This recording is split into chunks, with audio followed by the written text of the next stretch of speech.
Boa tarde. O tema do nosso trabalho é biomateriais e o grupo é composto por mim, Silvio Camargo, Amanda Almeida, Ana Medeiros, Gabriela Matos e Laura Benfica.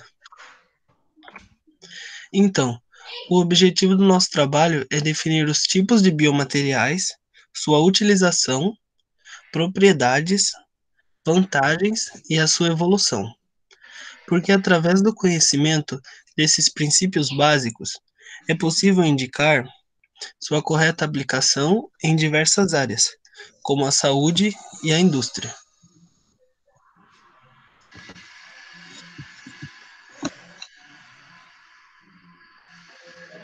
Agora eu vou introduzir um pouco no nosso trabalho.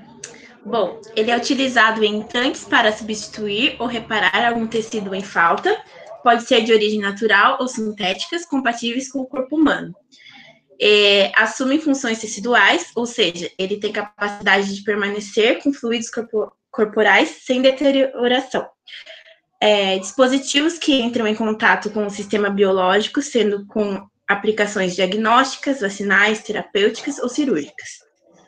Pacientes com tecidos ou órgãos danificados têm como opção de repará-los ou substituí-los por materiais biológicos. O uso de biomateriais não é uma coisa recente. Já existem registros de até 4.000 anos antes de Cristo, por exemplo, no Antigo Egito, na época dos Maias e na Idade Média. Mas um dos grandes marcos foi a Primeira e a Segunda Guerra Mundial, porque para evitar a mutilação e ajudar na recuperação dos machucados, eles faziam umas próteses improvisadas. Mas, obviamente, nenhum dos materiais aplicados era biocompatíveis. O objetivo sempre foi criar materiais biocompatíveis que pudessem substituir tecidos danificados e fornecer suporte mecânico. Além disso, estender a vida útil do implante no corpo do paciente. Devido ao desenvolvimento da ciência e tecnologia em muitos campos, como medicina, odontologia, biologia e química, o que favorece sempre a competição entre empresas de inovação industrial. Outro fato é o aumento da expectativa de vida, o que nos leva a estar mais suscetíveis a doenças e, portanto, exigir tratamentos mais eficazes. A evolução dos biomateriais possui 3 gerações diferentes. É importante lembrar que as gerações são explicadas conceitualmente e não cronologicamente. A primeira geração corresponde aos materiais bioinertes, em que o foco é não causar reações estranhas no organismo. A segunda geração compõe os materiais bioativos e reabsorvíveis. A terceira geração é da engenharia de tecido, responsável por estimular as respostas celulares. E a quarta geração é a biofabricação.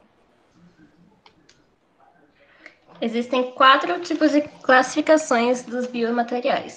Os primeiros deles são os bioativos, que são caracterizados por possuir uma interação entre o implante e o tecido ósseo, devido a uma semelhança química, onde a parte mineral do tecido ósseo se liga a um implante promovendo condução óssea. O segundo é os bioinertes, onde são caracterizados por não entrar em contato com o tecido ósseo, quando implantados no corpo humano. Sendo assim, não possui reação química entre o tecido e o implante. Terceiro é o bioabsorvíveis, onde são substâncias que são eventualmente biodegradadas ou dissolvidas após ficarem em contato com os tecidos por um determinado tempo. São interessantes em casos onde não é recomendado cirurgias para remover implantes. E o quarto, os biotolerantes, que é caracterizados por possuir um implante separado do osso adjacente, por uma camada de tecido mole. Essa camada de tecido mole se dá pela liberação de monômeros, íons ou produtos de corrosão implantados no corpo humano. Existem alguns tipos de biomateriais. O primeiro deles são os cerâmicos, onde esses tipos de biomateriais cerâmicos, existem os bioinertes, como a alumínio e a zircônia, que mantêm suas propriedades físicas e mecânicas quando implantados. São bem tolerados pelo corpo humano e não causam reação nos tecidos. A cerâmica bioativa interage com o tecido, estimula a cicatrização e faz o sistema de tecido responder ao material como se fosse um tecido natural. Esses materiais têm boa estabilidade dimensional, resistência ao desgaste e pressão, são estáveis em ambientes ácidos. Infelizmente, eles são muito propensos a trincas, entre outros. Os poliméricos, eles são muito utilizados na área medicinal. Possui facilidade de fabricação de diversos modelos de materiais, como partículas, filmes e fios, uma importância justa com propriedades físicas e mecânicas desejadas para aplicações específicas.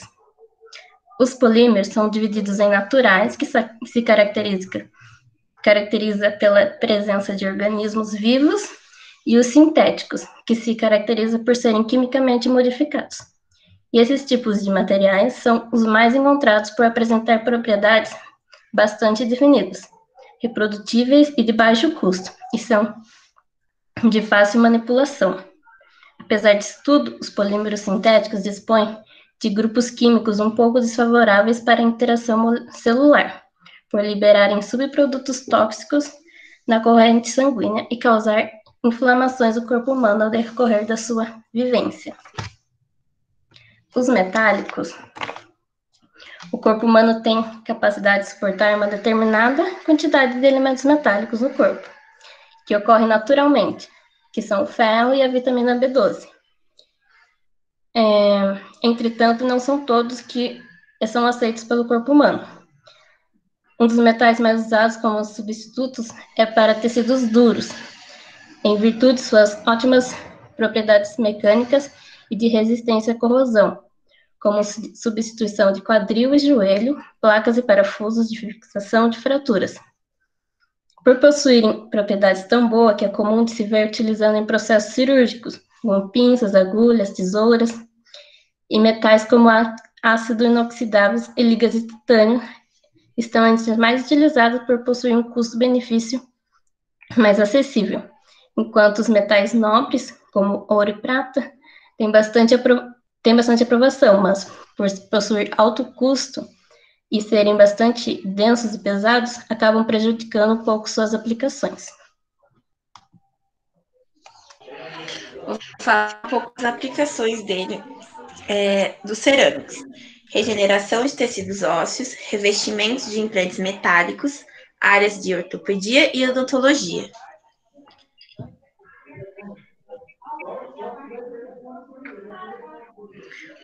Os poliméricos, substituição de cartilagem, vasos sanguíneos, válvulas, suturas, cirurgias reconstrutivas, implantes.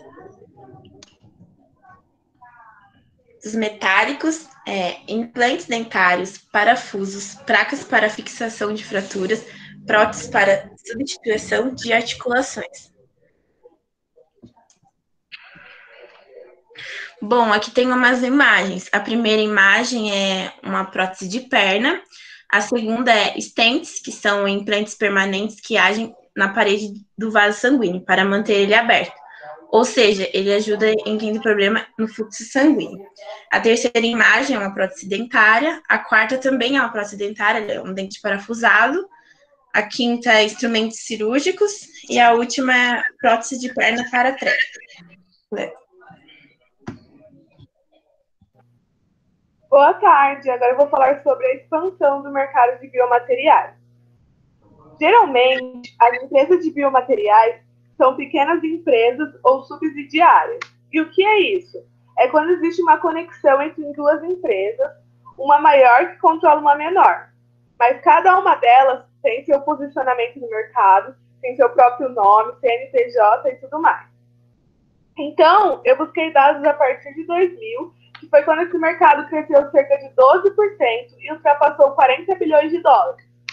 Os Estados Unidos tiveram uma participação que chegou a 35% e o mercado europeu a 25%. Em 2017, esse mercado gerou 88,6 bilhões de dólares e cresceu a uma taxa de 22,1%. Próximo. Os biomateriais metálicos dominam cerca de 50% do mercado mundial e esses biomateriais são próteses ortopédicas, dispositivos de síntese óssea, que é quando são utilizados quando acontece alguma fratura, ou implantes dentários. No futuro próximo, o mercado de biomateriais polímeros tendem a ter um forte crescimento. Por que isso? Esses polímeros são muito utilizados, pois apresentam vantagens de biocompatibilidade, flexibilidade, processibilidade, biodegradação e um baixo custo de fabricação em relação aos demais biomateriais. O mercado no Brasil, em 2010, faturou cerca de 690 milhões de dólares e espera-se que em 2020 chegue a 5,19 bilhões de dólares. Os produtos ortopédicos representaram em 2009 cerca de 37,5% do mercado e os cardiovasculares representaram 36%. O mercado de biomateriais do Brasil é muito dividido, porque eles dependem de melhorias na qualidade, na confiabilidade, nas solicitações dos clientes, entre outros pontos. Mas o relatório do mercado brasileiro de biomateriais diz que esse mercado terá um grande avanço. Segundo a Anvisa, existem hoje no Brasil mais de 3.670 empresas credenciadas. Dentre essas, existem importadores e distribuidores. As indústrias brasileiras que fabricam esses dispositivos médicos são formadas por cerca de 70% com produção própria, menos de 10% são importações de produtos, e 93% dessas empresas possuem controle de capital nacional, que são as medidas que os governos utilizam para interferir na economia, com o objetivo de regular o fluxo do capital e os investimentos. O rápido crescimento observado no mercado de biomateriais é dado por algumas razões principais: o envelhecimento da população, o crescimento da expectativa de vida, o aumento do poder de compra e a melhoria do padrão de vida, melhorias tecnológicas nos países em desenvolvimento que promovem o tratamento de doenças que são consideradas incuráveis. É preciso dar uma atenção especial para o envelhecimento da população, porque, segundo estimativas, até 2050, o equivalente a 21,1% da população global terá mais de 60 anos. Isso equivale a 2 bilhões de pessoas. Isso fará com que a demanda aumente drasticamente. Então, é esperado novos tratamentos que sejam mais uniformes e que atendam à necessidade das pessoas.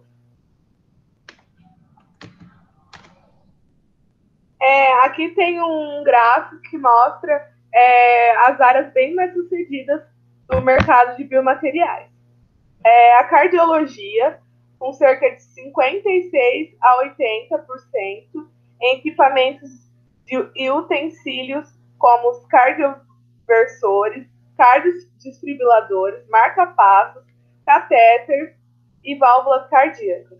A ortopedia, com 20% a 36%, são as próteses de quadril, joelho, colunas, parafusos e equipamentos de hemodiálise. E a oftalmologia, que são as lentes intraoculares, otorrinolaringologia, com próteses auditivas. Portanto, como podemos ver, nos últimos anos tem acontecido um avanço considerável no mercado de biomateriais.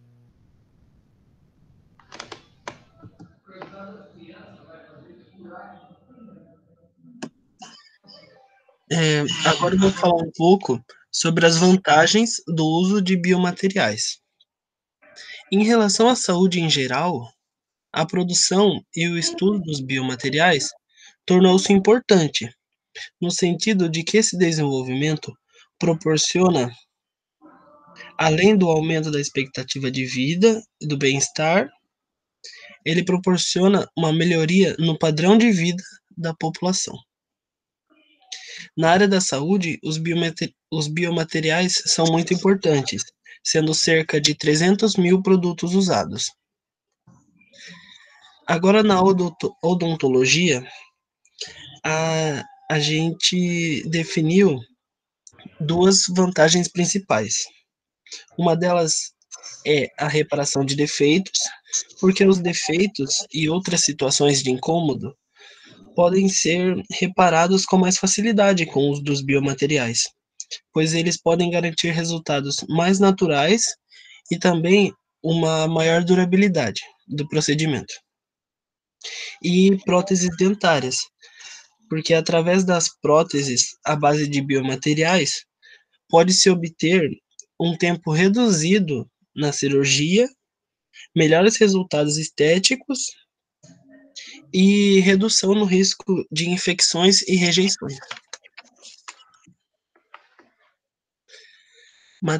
Biomateriais na engenharia. O papel da engenharia é desenvolver produtos através dos biomateriais e visar o seu uso direto. Atualmente, diversas empresas de pesquisa, como engenharia de tecidos, medicina regenerativa, odontologia, implantes e etc., estão em função do mercado de biomateriais. As impressões 3D foram iniciadas pela engenharia mecânica e são usadas para a fabricação de produtos que serviriam como implantes para o crescimento celular e o reparo ósseo.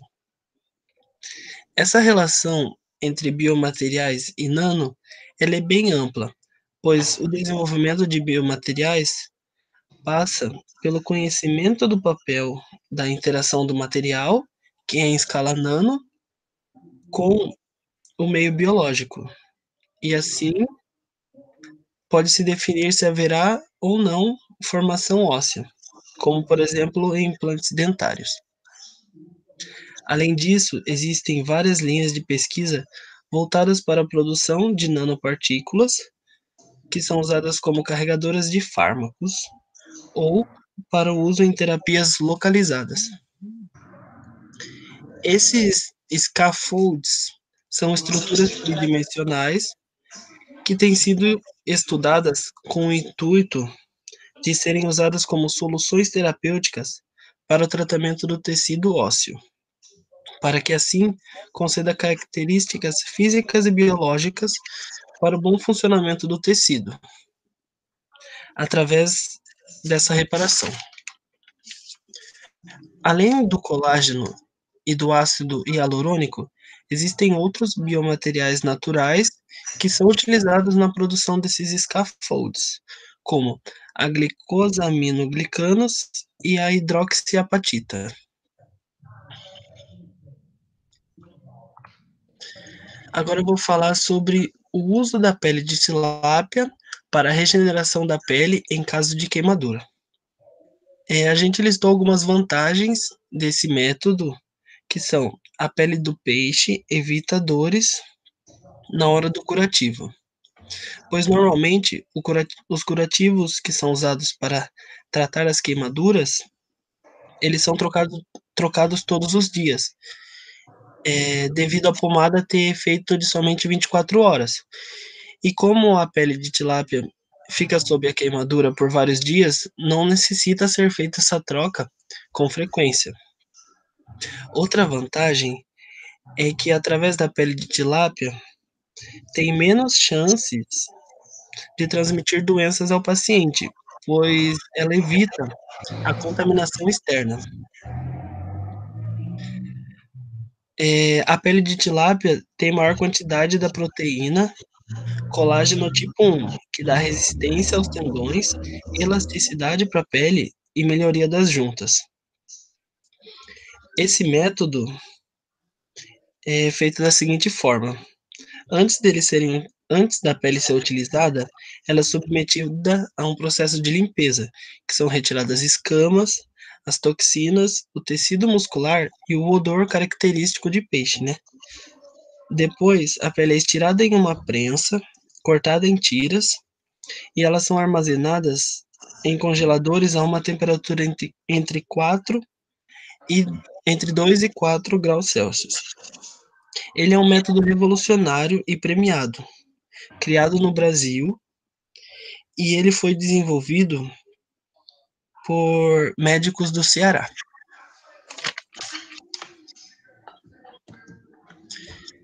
Então, com esse trabalho, nós concluímos que conhecer os biomateriais é um importante fator para se obter uma melhor aplicação para esse tipo de material. E devido a esse mercado só crescer, a demanda dos biomateriais é grande. Por esse motivo, Hoje em dia, as empresas estão focadas em produzir ou melhorar os biomateriais. Concluímos também que o objetivo desse trabalho, que era definir os princípios básicos dos biomateriais, foi concluído. Muito obrigado.